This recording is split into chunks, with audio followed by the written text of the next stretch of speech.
The man or the person who broke the lover girl's heart will also become her biggest stalker. Hi, my name is Dr. Natalie Jones. I'm a licensed therapist. This commenter says the wildest part is they will move on, get married, have kids, but still be lurking in the shadows watching. Weird behavior, honestly. So this is very true. And this is why I say, like, a lot of times you'll have, I've seen people, men on their deathbeds, in jail. Another person mentioned homeless shelters that are talking about a woman from way back then. And even now, with social media being a third party to, pretty much everybody, that makes it even easier for people to sort of spy on, keep up with, check in with, that former ex from up 10 years ago.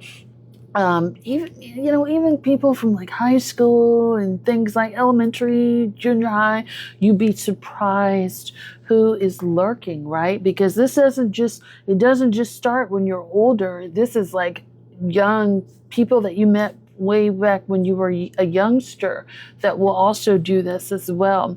So yeah, the guy who broke the lover girl's heart, he knows what he did, and there's a certain aspect of him that even though he walked out of his life, he still also likes to maintain that sense of control, that he is still very much a part of her life, whether she wants him to be or not, whether he can be or not. So if he's married, if he has children, he's probably still watching her social media, still keeping up, looking at her pictures, having those special moments with her in his imagination.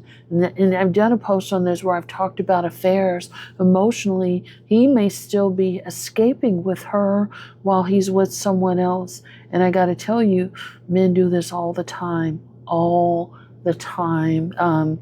And it doesn't make them a bad person. It's just a form of escapism. It can be a form of avoidance.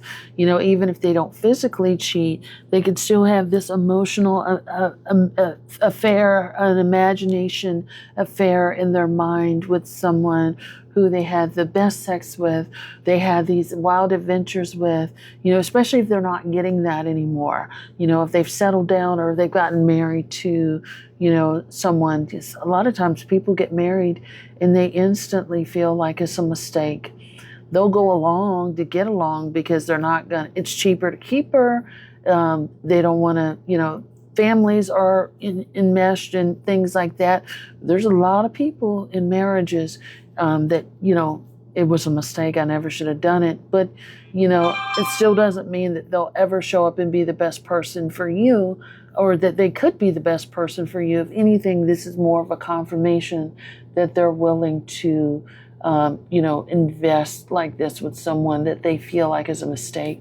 They're constantly looking over their shoulder. They may even pop back up in your life when they feel like you're about to meet someone or you have met someone, because they want to mess that up. They want you to stay single on a shelf. And even if they're moving on, because while they can't physically, they aren't able to physically have you, they don't want anybody else to either. It's the ultimate act of selfishness. It's an ultimate act of insecurity. Hey, I can't be the man for you, but I definitely don't want the man for you to show up and steal you away from me, because that ruins any opportunity that I could have with you in the future. And the craziest part about it is they may show up and put on a good dog and pony show for like 5 minutes. They may be romantic. They may make love to you. They could do all of the things and show up in all the ways that you wanted them to for approximately 5 minutes. And then poof, just like that, when they feel like that other person is out of the picture, there's they've got you hooked, and they feel like, you've bought into this thing. Goodbye. And a lot of times they'll do it more tragically than they did it the first time. They'll moonwalk right on up out of there, and they'll be satisfied knowing that you're still longing for them, because in a way they're still longing for you, but they can't have you because they're already occupied. But they will stalk. They feel entitled to you. They may show up at your funeral or have something to say once you've passed, like I did just on the post about Al Pacino and Diane Keaton. They may insert themselves in other ways just to have access to you, never committing, never giving you what you fully want or deserve or need from them. But it's certainly a power play, and they like for you to leave the door open and the light on for them to come back in, have their way with you, only for them to leave again. So yes, they do stalk, and a lot of times they stalk for life. There's nothing that you can do about it. It doesn't matter how firm you get with them, how much you try to lock them out of your life. They may just pop up at weird and odd times. Hey, I was driving through the neighborhood. Remember when we went out 20 years ago?